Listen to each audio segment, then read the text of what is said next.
When it comes to the topic of adult games, cheap hentai releases, anime girls dressed in perverted, unconventional ways, and massively exaggerated boobs are a few things that may come to mind.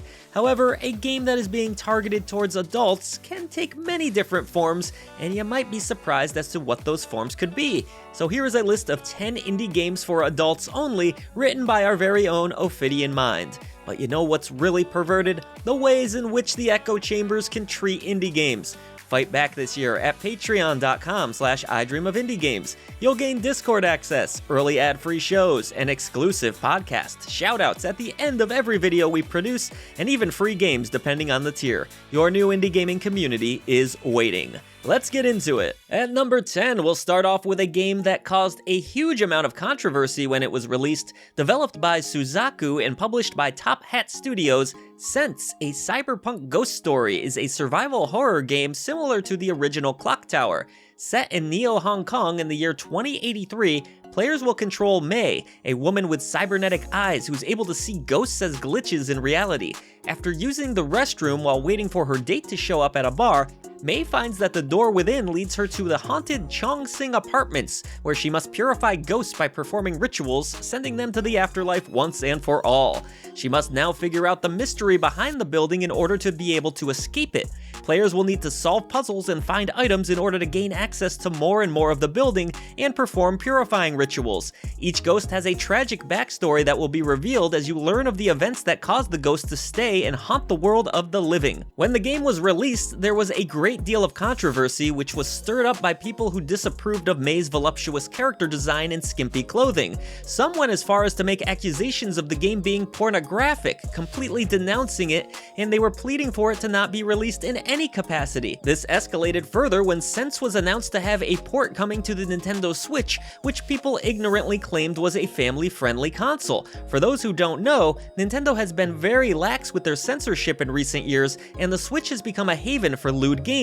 Nintendo allows games on the Switch that Sony and Microsoft won't even allow, and has drastically cut back on censorship. There are even flat-out hentai games released for the Switch. However, Sense does not fall into that category. While it isn't anything close to the adult game that people claimed it to be, it is still clearly designed for an adult audience, with its very dark and mature subject matter regarding the backstories of the ghosts and the ecchi fan service in the character designs. Sense, a cyberpunk ghost story, is available digitally for PC, Nintendo Switch, PS4, and Xbox One. There is a standard physical edition available for the Nintendo Switch, and physical limited editions are available for the Nintendo Switch, PS4, and PlayStation Vita. The Switch Standard Edition is still available for $29.99 from PlayAsia, and you'll have to turn to the collector's market if you want the limited editions, all of which tend to go into the $75 to $100 range. Next, we have a run-and-gun title that brings great arcade-style action and a good deal of silly fun.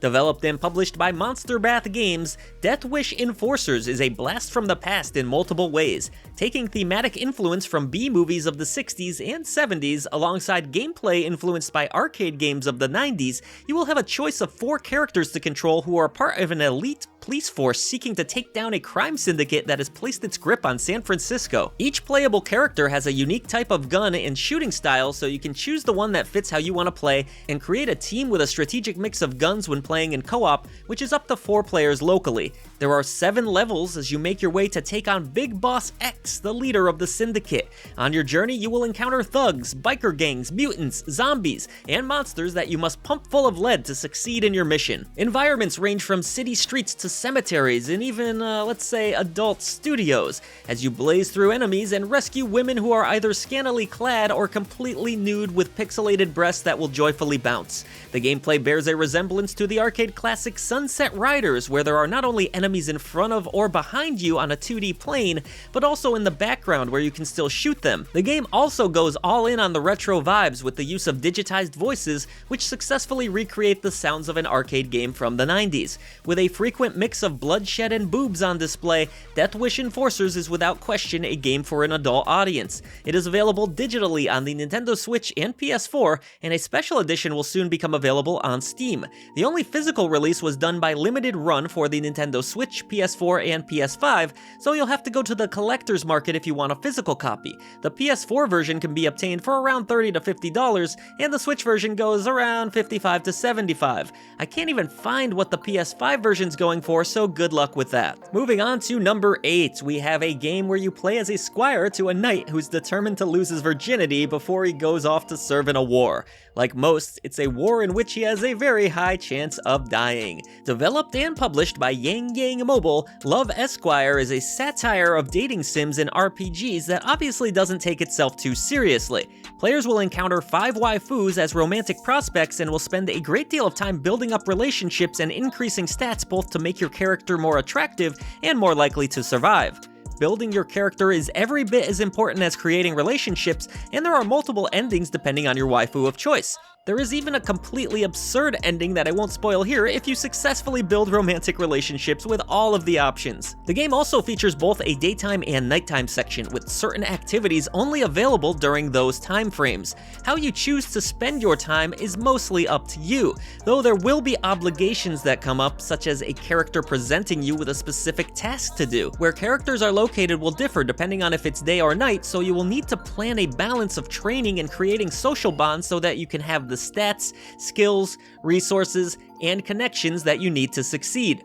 The knight you serve will also bring you into turn-based battles where you will learn to work together, and you can taunt enemies to distract them, pick up loot from fallen enemies, heal the knight, or cheer for the knight to give him the motivation to perform powerful attacks. While the light-hearted and satirical nature of Love Esquire makes it seem like an ecchi parody of hentai dating sims, the humor involved is definitely for adults. You can obtain the game digitally on PC through Steam, and it's also available both physically and digitally for the Nintendo Switch.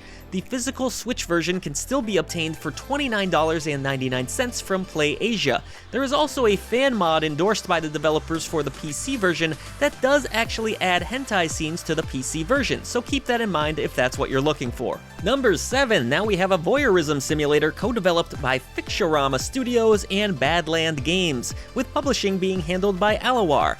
In Do Not Feed the Monkeys, you will control a character who has been granted membership into the Primate Observation Club, a private group who observe people through surveillance cameras, hidden cameras, and hacked webcams. Each camera is called a cage, and the people who appear on video are the monkeys. The club has certain rules, and one of them is that you must purchase access to a number of additional cages within a set amount of days. Succeeding in this will upgrade your membership to the next rank, and you will need to find a balance of working jobs to have an income, watching people on camera to get information about what's going on, and taking care of your basic needs. It's also important to make sure you get enough sleep and food to survive while paying rent every few days. Ordering food to be delivered to you is one of my favorite parts of the game, as the mysterious delivery driver brings both food and words of wisdom, so make sure to always give a tip. While interacting with people on camera in any way is strictly forbidden by the club, doing so will help to understand just what is going on. There are also multiple approaches to each story that can change the outcome. Obtaining information from yellow highlighted words and phrases in the dialogue, while recognizing items in the video feed, will give you prompts in a notebook, which can then be referenced during conversations in order to change the dialogue. This can lead to obtaining the names, addresses, and phone numbers of the people you see on camera. Once you have such information, you can have items shipped to the people on camera that may be helpful or harmful to them. For example, booze can be sent to recovering alcoholics, and medications can be obtained for cancer patients. Of course, a game based upon voyeurism will also feature people in the nude and in sexual situations. Obviously, Do Not Feed the Monkeys is for mature audiences only. It is available digitally for the PS4 and for the PC through Steam. There's also a physical collector's edition for the PS4. You can find it around $45. At number 6, let's change the pace a bit with something that's a little more horrific in nature. Developed by Experience and published by Axis Games, Spirit Hunter Deathmark is a horror visual novel that implements RPG and adventure elements. You will play as a man with no memory that has awakened with a strange mark on his arm. This mark is rumored to doom those who bear it to a gruesome and unexpected death in the near future.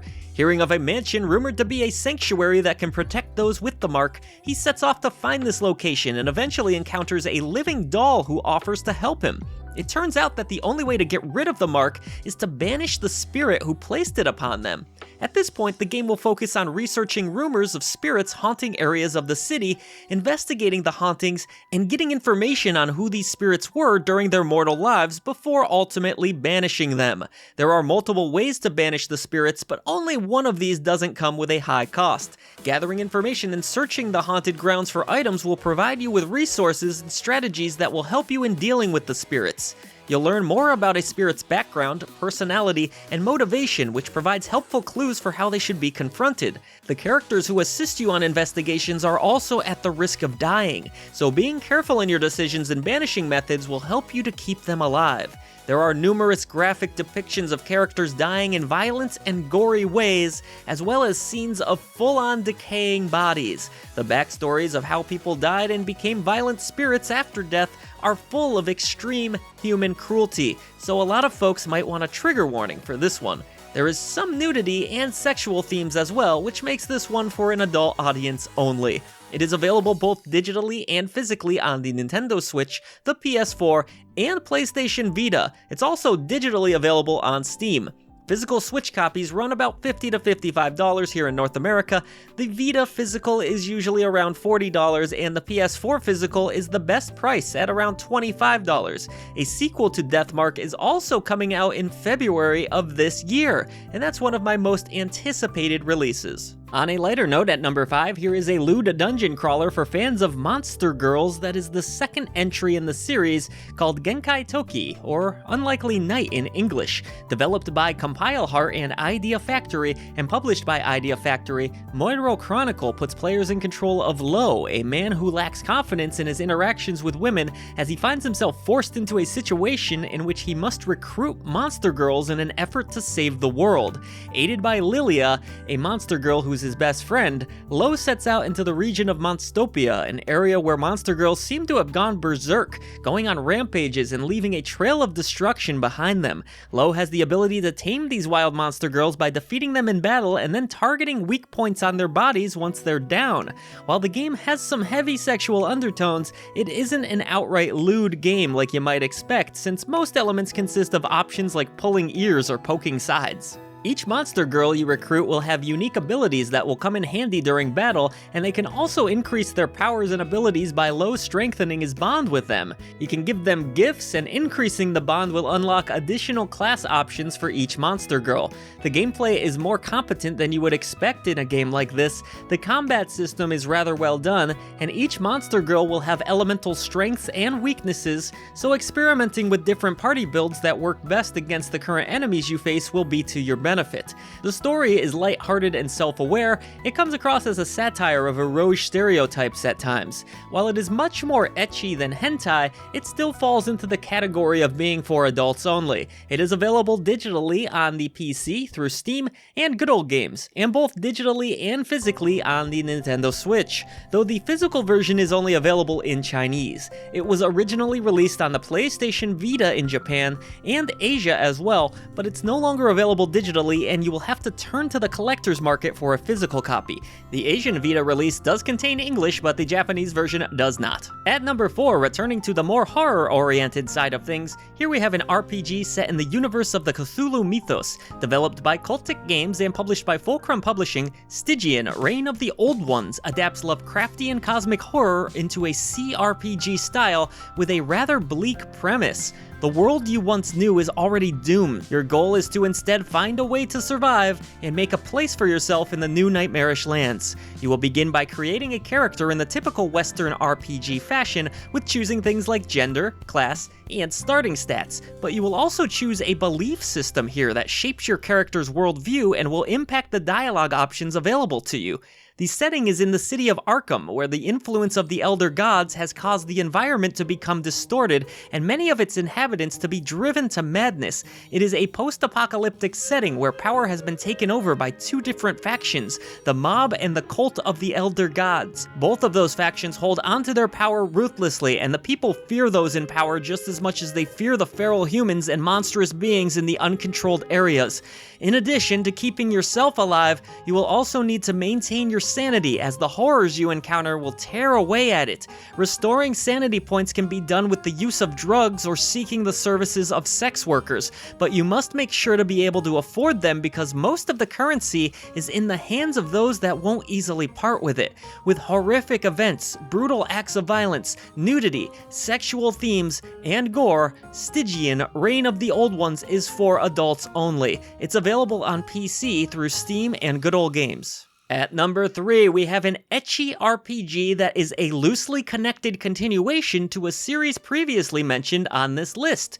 Developed by Felistella and published by Compile Heart, Seven Pirates H is the fourth entry in the Genkai Toki series, where players will control Parut Karai. She is a human pirate that is setting off on an adventure to obtain the 7 treasures. These treasures come from a land unknown to humans, inhabited by monster girls and other creatures. Along the way, she will recruit monster girls to join her pirate crew and form a battle party. These parties will feature various strengths and weaknesses to combat the monsters.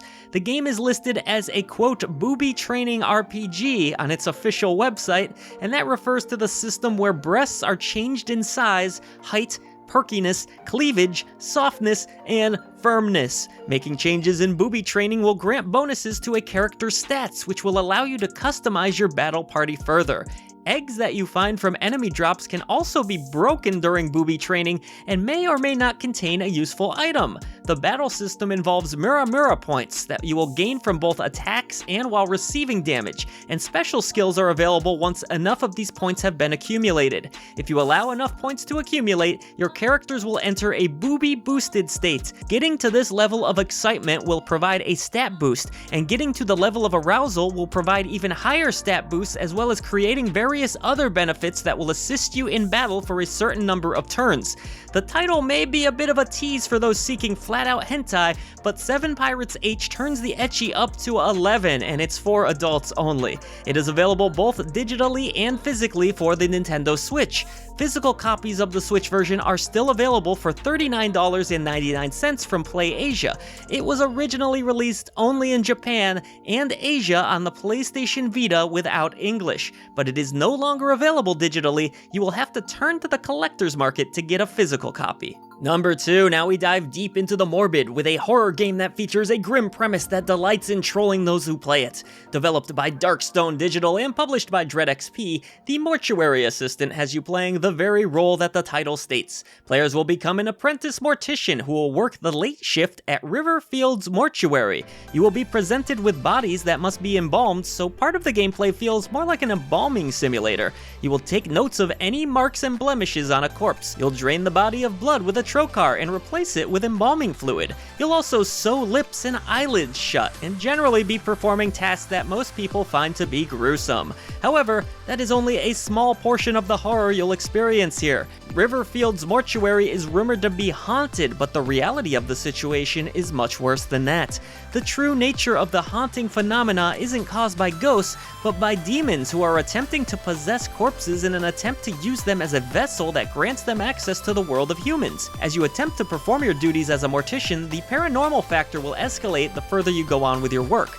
Items will be moved around, the corpses may begin talking to you, and the bodies you're working on might even be moved outside. In order to defeat a demon, you must find clues it leaves behind after its actions that can reveal its name and sigil. Once you have discovered the demon's name and sigil, you must then identify the corpse it has attached itself to and perform a banishing ritual to send it away to its own realm. The corpses and demons in a playthrough will be randomly selected from a pool of candidates, so the demon and body involved in the story will be different each time. There are multiple endings depending on whether you succeed or fail in banishing the demon. The Mortuary Assistant manages to bring discomfort and tension on multiple levels, and whether you find it exciting or disturbing, it is an experience best reserved for adults. It's available digitally on the Nintendo Switch and PC through Steam, Epic Games, itch, and it's coming soon to GOG.